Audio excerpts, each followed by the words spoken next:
Se oyen muchas voces hoy en día exigiendo moderación en la devoción a la Santísima Virgen María, llamando a no caer en excesos en esta devoción y alabanza a ella. Incluso hay sacerdotes que afirman en privado que no están de acuerdo con que se proclamara el dogma de la Inmaculada Concepción o el de la Asunción, porque, según ellos, impiden la unidad con la Iglesia ortodoxa, por ejemplo. Los protestantes afirman que los honores dados a María son honores robados a Cristo y que van en detrimento de su gloria. Como falsamente enseñó Lutero, debido al gran honor que se le rinde a la Madre de Dios, el honor y la confesión de Cristo se debilitan. Fin de cita. Falso. Estas ideas tuvieron una enorme influencia en el punto de vista minimalista de la Mariología que tuvieron los principales artífices del Concilio Vaticano II. Esos teólogos, entre comillas, de la primera mitad del siglo XX, que tanto influyeron en el concilio y que pretendían enseñar que el papel de María está subordinado al de la Iglesia, a la que después de Cristo le correspondía el primer lugar, es decir, a la Iglesia, y de la que María era simplemente un miembro. Que a la Virgen María había que entenderla sobre todo como un miembro más de la comunidad cristiana, quizá un miembro especial, pero un miembro, que es un modelo a imitar, pero nada más, sin enfatizar su relación única con Cristo. El minimalismo mariano es querer acercarse lo más posible a una comprensión protestante de María, sin llegar a ser del todo protestantes. Es decir, simplemente bordear el protestantismo sin tener que llamarse protestantes, pudiendo llamarse todavía, en teoría, católicos.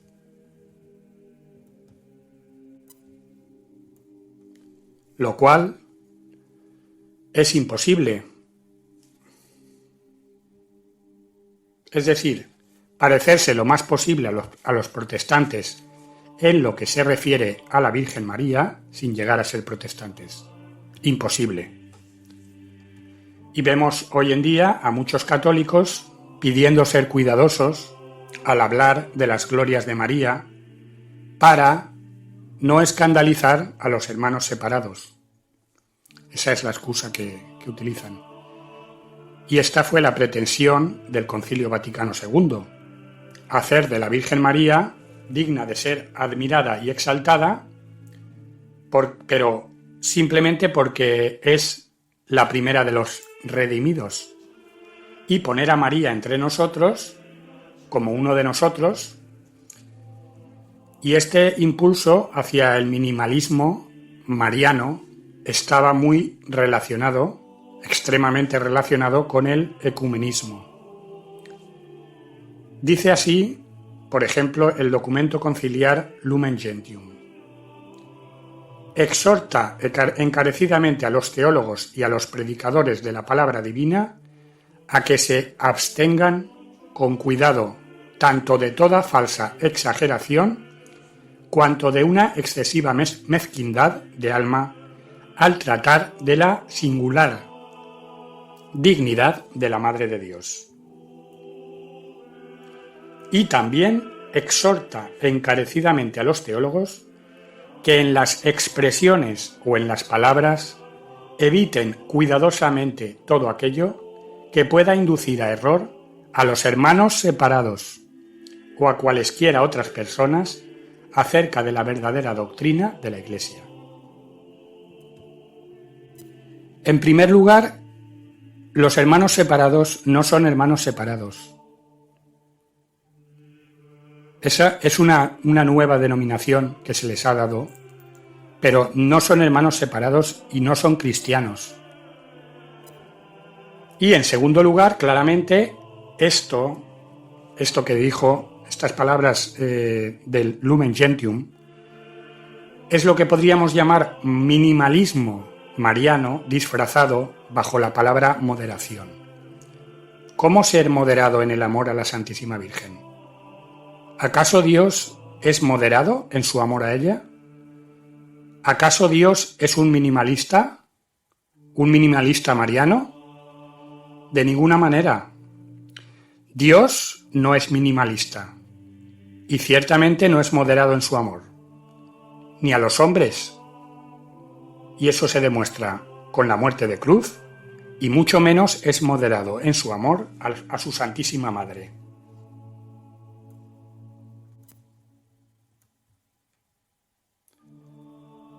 En general, la devoción a María entre los fieles de la Santísima Virgen ciertamente declinó después del Concilio Vaticano II.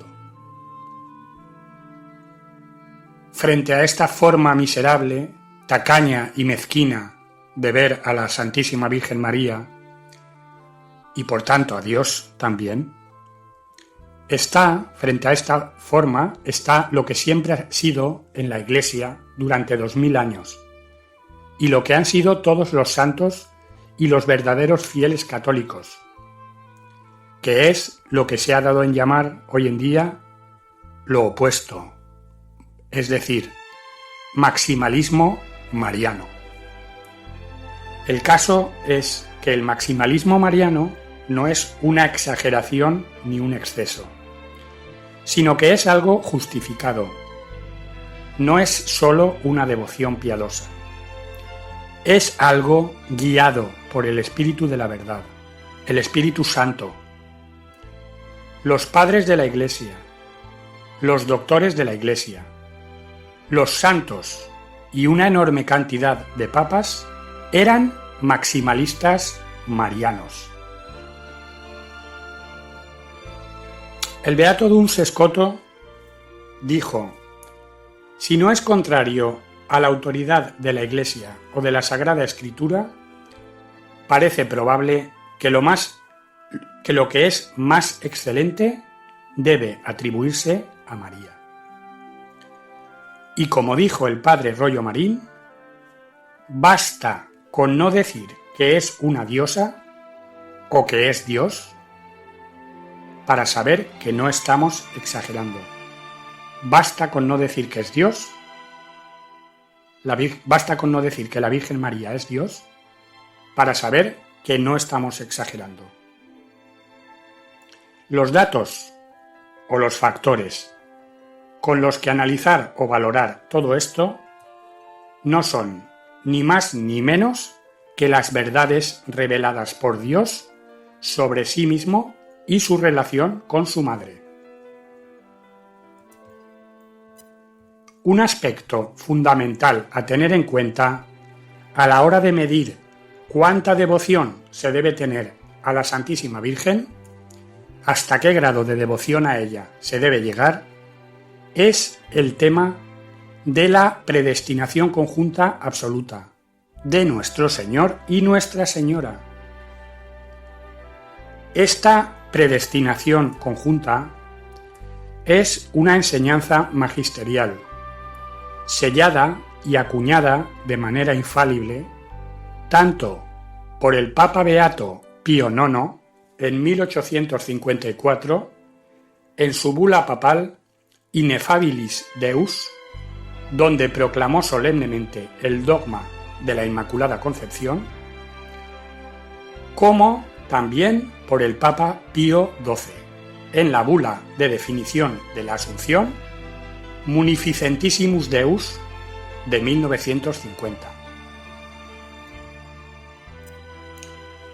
Una vez que uno entiende cómo el primado absoluto de Cristo, es decir, su predestinación a encarnarse como un fin en sí mismo, incluye a la Virgen María, la Virgen Madre, lo que el beato Papa Pío IX llama la predestinación conjunta de Jesús y María en un mismo decreto. En la bula de definición de la Inmaculada Concepción, es decir, que Jesús y María fueron predestinados en un mismo decreto. Estas son palabras del Papa Pío IX. Ambos, el Beato Pío IX, en esta bula de definición de la Inmaculada Concepción, y Pío XII, en la bula de definición de la Asunción, enseñan expresamente la predestinación conjunta de Jesús y María. Uno eodenque decreto, en un mismo decreto. Dice así Pío XII en Munificentissimus Deus, donde proclamó el dogma de la Asunción. De tal modo, la augusta Madre de Dios, arcanamente unida a Jesucristo desde toda la eternidad, con un mismo decreto, aquí cita a Pío IX, con un mismo decreto de predestinación, inmaculada en su concepción, virgen sin mancha en su divina maternidad, generosa socia del Divino Redentor, que obtuvo un pleno triunfo sobre el pecado y sobre sus consecuencias. Al fin, como supremo coronamiento de sus privilegios, fue preservada de la corrupción del sepulcro y vencida la muerte. Como antes por su Hijo, fue elevada en alma y cuerpo a la gloria del cielo, donde resplandece como reina a la diestra de su Hijo, Rey inmortal de los siglos. Fin de cita. La primacía absoluta de Jesús y María se puede explicar así. Cristo fue el primero en la mente de Dios antes de la creación del mundo. El pensamiento de Cristo fue inmediatamente seguido en la mente de Dios por el pensamiento de la Santísima Virgen María, quien fue predestinada por decreto eterno de Dios para ser la madre de Cristo. Jesús y María son los paradigmas y la causa de la creación anterior a cualquier consideración del pecado, ya sea el de Adán y Eva o incluso el del mismo Lucifer. No son causados por nada en la creación, sino que ellos, Jesús y María, son la causa de la creación. Así, la encarnación de Jesús no puede estar condicionada por la necesidad de la satisfacción divina por el pecado de la humanidad.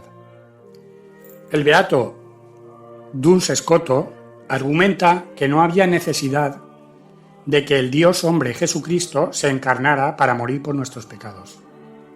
Más bien, según este doctor de la Iglesia, la encarnación del Dios hombre, Jesús, y la divina maternidad de la Virgen Madre María, por un mismo decreto del Padre Eterno, antes de la creación del mundo y antes de que existiera previsión alguna de pecado, como el acto mismo de la creación, fueron un acto totalmente gratuito de puro amor por parte de Dios.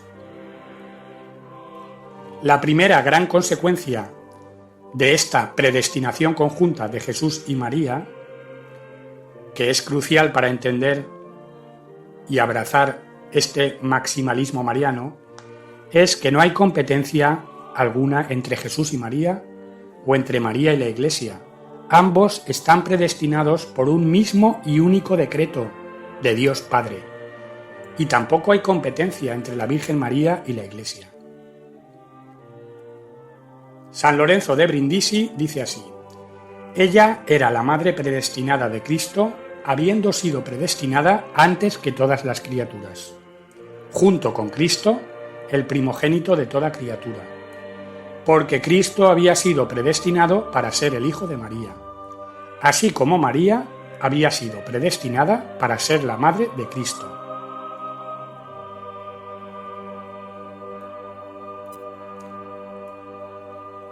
San Lorenzo continúa así: fue del niño en su seno que María recibió toda su gloria. La vistió con el sol, hizo rodar la luna bajo sus pies, y puso sobre su cabeza una corona de 12 estrellas. La Virgen Madre de Dios tuvo esta gloria no de sí misma, sino de Dios, el creador del cielo, que había hecho el sol, la luna y las estrellas. Tuvo su gloria en Cristo, su Hijo, por quien fueron hechas todas las cosas, incluso María misma. Cristo no fue solo un hijo para María, sino también un Padre que la había creado y la había adornado con todas las virtudes y bendiciones. Él era su Señor, su verdadero y supremo Dios. Nuestra Señora no toma nada para sí, ni nosotros le damos nada. Es Dios mismo quien se lo da todo. Antes incluso de la idea de crear el mundo, María ya fue querida por Dios junto con Cristo como su digna madre. Dios la ha hecho todo lo que es y le ha dado todo lo que tiene.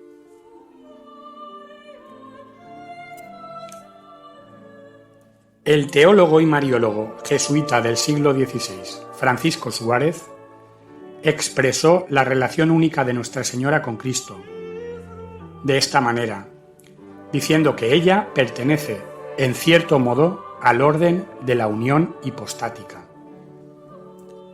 Fin de cita. Ningún otro ser humano se relaciona con Cristo como miembro de la unión hipostática, es decir, la unión entre el Verbo de Dios y la naturaleza humana en la única persona del Hijo de Dios. Nunca podremos decir bastante o demasiado de la Santísima Virgen María.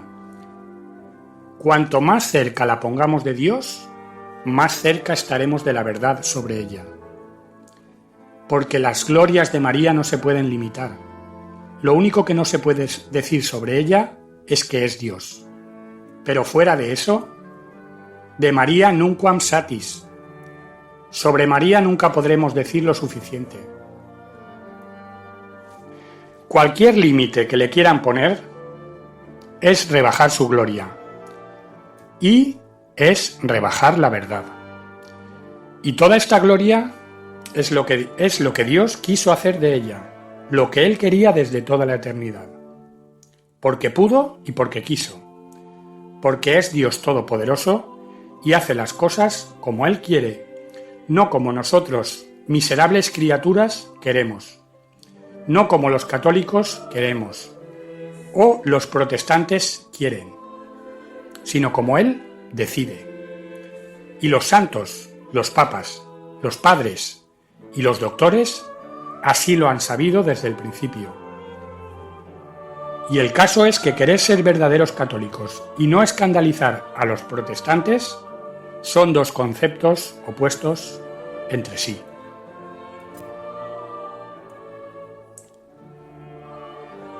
Pues la verdad, como demostró nuestro Señor, es la mayoría de las veces escandalosa. Dos ejemplos. 1. El Papa Juan Pablo II creía en María Corredentora, pero nunca declararía el dogma porque no quería escandalizar a los protestantes. ¿Es correcto esto? Algunas de sus citas. María, aunque concebida y nacida sin la mancha del pecado, participó de manera maravillosa en los sufrimientos de su divino Hijo, para ser corredentora de la humanidad. Otra cita. A Nuestra Señora la Corredentora, San Carlos Borromeo se volvió con acentos singularmente reveladores. Comentando la pérdida en el templo de Jesús, un niño de 12 años reconstruyó el diálogo interior que pudo haber existido entre la madre y el hijo y añadió, aquí cita a San Carlos Borromeo, tú sufrirás dolores mucho mayores, oh Madre bendita.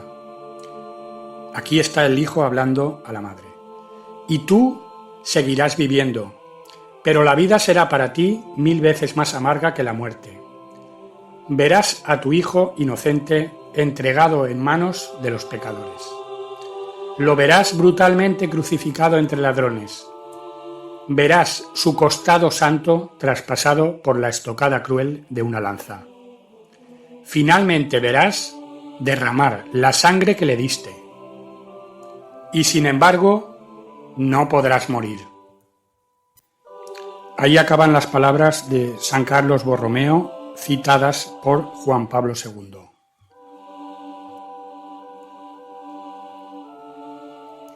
Y otra cita de Juan Pablo II. Los evangelios no nos hablan de una aparición de Cristo resucitado a María. Sin embargo, como ella estuvo de modo especial cerca de la cruz de su Hijo, también ella debía tener una experiencia privilegiada de su resurrección. De hecho, el papel de María como corredentora no cesó con la glorificación de su Hijo. En todas estas citas vemos cómo Juan Pablo II creía en el papel de María como corredentora. Sin embargo, él era más ecuménico que mariano y por tanto no declararía nunca este dogma tan importante y tan necesitado para la Iglesia de hoy en día. Este es un ejemplo de cómo ser verdaderos católicos, querer ser verdaderos católicos y no escandalizar a los protestantes son dos conceptos opuestos. Otro ejemplo clarísimo está sacado del Evangelio. Tenemos el capítulo 6 de Juan, cuando nuestro Señor dio la enseñanza sobre la Eucaristía en Juan 6. Muchos de sus discípulos lo dejaron y ya no querían ir con él. Jesús, nuestro Señor, no los persiguió diciéndoles: «Oh, espera, no quise decir eso». No. Él los dejó irse. Incluso les preguntó a sus apóstoles: ¿Ustedes también quieren irse? Entonces, ¿qué hacemos? ¿Disimulamos la Eucaristía para no escandalizar a los no creyentes? ¿Rebajamos la devoción por la Eucaristía para no escandalizarlos? ¿Y qué hay de escandalizar a los católicos? ¿Qué hay de escandalizar a nuestro Señor y a Nuestra Señora? ¿Es preferible no escandalizar a los protestantes o a los ortodoxos? Realmente lo que los católicos deberían estar haciendo, en lugar de dudar de Nuestra Señora, es ser sus apóstoles, defenderla, defender su honor. Le duele bastante a nuestro Señor lo que dicen los protestantes sobre su mamá y su obra maestra, pero le duele mucho más que los católicos pongan en duda a la Santísima Virgen o no le tengan devoción. ¿Por qué todos los santos, sin casi excepción, fueron altamente marianos, enormemente marianos, extremadamente marianos, exageradamente marianos, como dirían hoy en día? ¿Por qué? Debe haber una razón para eso. ¿No es así? San Alfonso María de Ligorio dijo estas palabras: «Cuando una opinión tienda de alguna manera al honor de la Santísima Virgen, cuando tenga algún fundamento y no repugne a la fe, ni a los decretos de la Iglesia, ni a la verdad, la negativa a sostenerla o a oponerse porque lo contrario puede ser cierto, muestra poca devoción a la Madre de Dios. De la cantidad de tales no elijo ser, ni deseo que lo sea mi lector, sino de la cantidad de los que creen plena y firmemente todo lo que sin error puede creerse de la grandeza de María». San Alfonso María de Ligorio. Por otra parte, la Santísima Virgen también participa de Dios, porque también participa de la maternidad de Dios, porque por esta divina maternidad pertenece a la familia divina. María es lo más divina que puede ser una criatura sin ser Dios. Ella es el ser creado más perfecto que ha existido y existirá. Dios se explayó y se entusiasmó con ella al crearla. y llenarla de gracias y encantos. La Santísima Virgen María es la obra de Dios y punto, la obra maestra de Dios y punto. Y María atrae y cautiva y enamora al Omnipotente desde toda la eternidad. Realmente muchos católicos creyentes, entre comillas, muchos católicos de hoy, católicos entre comillas, suenan igual que los protestantes. De hecho, hay protestantes que suenan más católicos que muchos católicos creyentes, entre comillas, que asisten a misa, a la Santa Misa y comulgan todos los domingos.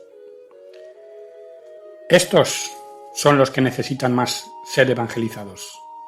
Este tipo de católicos, entre comillas. Y Nuestra Señora por supuesto, es mediadora de todas las gracias y corredentora, independientemente de que esto tenga una definición solemne papal o no, y puede considerarse una enseñanza casi infalible.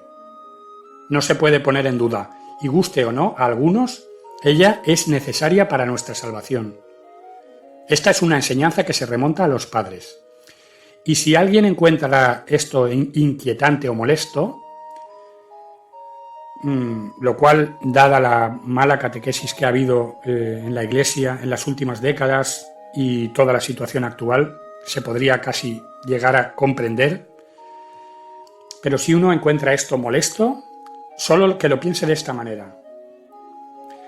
Cada uno de nosotros, si somos verdaderamente salvos, debemos, en parte, nuestra salvación a la Santísima Virgen María, porque fue a través de su libre cooperación en el plan divino que Jesús recibió su naturaleza humana, a través de la cual pudo salvar al mundo.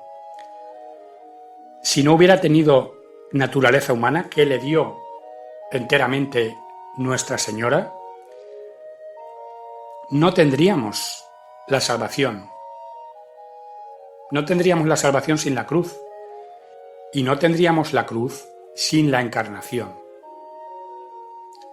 Porque si Jesús nunca hubiera asumido una naturaleza humana, nunca podría haber muerto, y nosotros no seríamos salvos. Así de claro. Tenemos una gran deuda de gratitud con la Virgen María, porque de una manera especial le debemos nuestra salvación. Jesús salvó al mundo a través de su humanidad, pero Él no tiene su humanidad en virtud de su divinidad. Él tiene su humanidad en virtud de la cooperación única de María. La divinidad de Jesús procede del Padre, pero su humanidad procede solo de su madre, María. Otro punto a considerar es este. ¿Por qué Dios Todopoderoso haría sufrir a Nuestra Señora como ella sufrió? Si esto escandaliza a algunas personas, pues podemos simplemente recortar el Evangelio y eliminar la profecía de Simeón sobre Nuestra Señora. Tal vez los protestantes, tal vez Lutero, debería haber recortado esa parte del Evangelio también, como hizo con otras partes de la Sagrada Escritura. Porque si no tiene ningún sentido su sufrimiento en la economía de la salvación, ¿por qué Dios la haría sufrir de esta manera? ¿Por qué la dejó sufrir la pérdida de su hijo durante 3 días, cuando él era un niño? ¿Por qué hacerla permanecer al pie de la cruz, si no es por ti, por mí y por cada uno de sus hijos? Porque cada tortura infligida al cuerpo de Jesús fue una herida en el corazón de la madre, cada una de ellas. He aquí un par de buenas citas para que sean consideradas y tal vez meditadas. Hay cientos de estas, de santos, padres, doctores y papas, que arrojan luz sobre todo esto. Pero por supuesto, todo esto no se enseña hoy. Cita: así como estamos en deuda con Jesucristo por su muerte, Así también estamos en deuda con María por la salvación del mundo. Fin de cita, San Alberto Magno. Cita. ¿Quién puede dignamente agradecerte y adecuadamente alabarte? Oh Virgen Santísima, que por tu fiat has salvado un mundo perdido. Fin de cita. Ni más ni menos que San Agustín. ¿Qué duda cabe que cualquiera que no ame a María y no se sienta atraído hacia ella, tiene problemas en su vida de oración? Se puede casi llegar a entender que los protestantes no entiendan esto debido a su error, a su confusión, a su herejía, pero para los católicos simplemente no es comprensible ni aceptable. Es lamentable, aunque previsible, ver hoy que por primera vez en la historia encontremos dentro de la Iglesia dos tipos de catolicismo. Uno de ellos, obviamente, sería irreconocible por todos los santos del pasado. Se puede ver esto en muchas parroquias o en comentarios en Internet. Nunca en la historia de la Iglesia tan gran cantidad de católicos estuvieron tan alejados de lo que creían los santos. San Alfonso María de Ligorio, de nuevo, dijo que en cuanto no se diga que María es Dios, se puede decir todo de ella. Todo lo bueno, obviamente. ¿Es que Dios es tan poca cosa que es incapaz de crear un ser humano perfecto? ¿No puede? ¿O puede y sin embargo no quiere? ¿Es que Dios es tacaño y mezquino? Por eso, el hecho de que la Virgen María sea como creemos los católicos no es ya que no le quite a Dios, sino que lo glorifica más aún, pues nos habla de su generosidad, de su amor y su magnificencia. Nunca podríamos saber todas estas facetas de Dios si nunca hubiera creado a la Virgen María de la manera que los católicos sabemos y creemos. Todas las excelencias que se le canten a la Virgen María siempre van a ser pocas y siempre se van a quedar cortas. Y siempre, siempre, siempre revierten a Dios en última instancia, porque ella es un ser creado por Dios, porque Él es el que la ha creado. Por eso, ella glorifica a Dios más aún, muchísimo más. Porque es ella la que demuestra de lo que Dios es capaz. Él tiene el mérito de haberla creado y ella el mérito de haber libremente haber correspondido a todo lo que Dios ha hecho de ella, obviamente. Lo que algunas personas no hacen, no entienden, protestantes y católicos protestantizados, o católicos protestantes se pueden llamar directamente, es que todo lo que le niegan a la Virgen, todo lo que niegan de la Virgen, es decirle a Dios: yo creo ciertas cosas de ti, pero en realidad no creo que seas todopoderoso y que tienes derecho a hacer lo que quieras con cualquier cosa. Esto es lo que le están diciendo a Dios. Y es que, como dice el cardenal Newman, profundizar en la historia es dejar de ser protestante. Eso dijo John Henry Newman. Pues bien, profundizar en la historia del catolicismo y por tanto en la tradición es dejar de ser minimalista mariano. Jesús dijo: el que no está conmigo está contra mí. Pues muy bien podría haber dicho: el que está contra mi madre está contra mí. ¿No diría cualquier persona eso con respecto a su madre? ¿Que el que está contra ella está contra él? Y aquí unas palabras extraídas del teólogo Antonio Rollo Marín, del gran teólogo Antonio Rollo Marín. Dice, cita: uno de los más fervientes devotos de María, San Antonio María Claret, escribió las siguientes palabras: quisiera tener todas las vidas todas las vidas de los santos y santas del cielo para amar a la Santísima Virgen con aquel amor perfectísimo y ardentísimo con que ellos la aman en la actualidad. Deseo con todo mi corazón que todos los reinos, provincias, ciudades y pueblos, con los hombres, mujeres, niños y niñas que están en ellos, conozcan, amen, sirvan y alaben a María Santísima con el fervor con que lo hacen los bienaventurados en el cielo. Deseo morir y derramar toda mi sangre por el amor y reverencia de la Madre de Dios. Deseo que Jesús me conceda la gracia y la fuerza necesaria para que todos mis miembros sean atormentados y cortados unos tras otros por amor y reverencia de María, Madre de Dios y Madre mía. Palabras muy fuertes de maximalismo mariano. Maximalismo mariano. Es decir, la Virgen María al máximo con ella.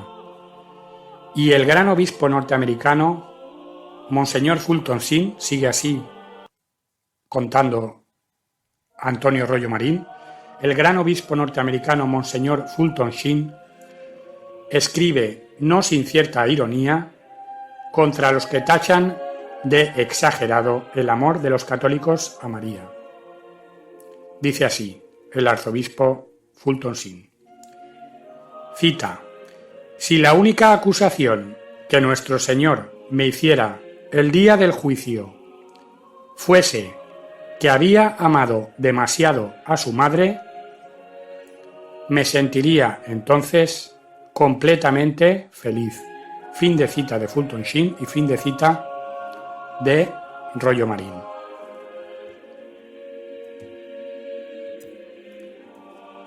Y ciertamente no es ninguna vergüenza cuando uno esté en el juicio ante Dios, cada uno en su juicio personal. Nadie se va a arrepentir de haber amado demasiado a la Santísima Virgen cuando esté ahí delante de su juez. Nadie se arrepentirá de esto. Los que probablemente se arrepientan son todos los que dudaron de ella, los que trataron de rebajarla, los que trataron de apartarla de la Iglesia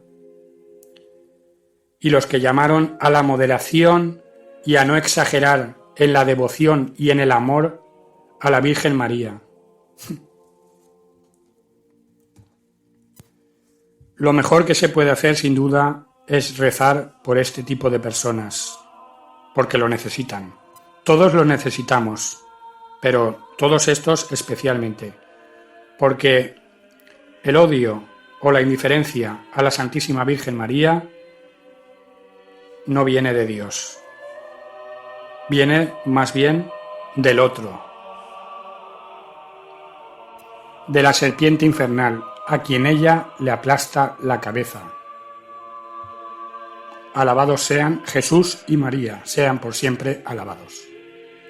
Nuestra Señora María Corredentora ruega por nosotros.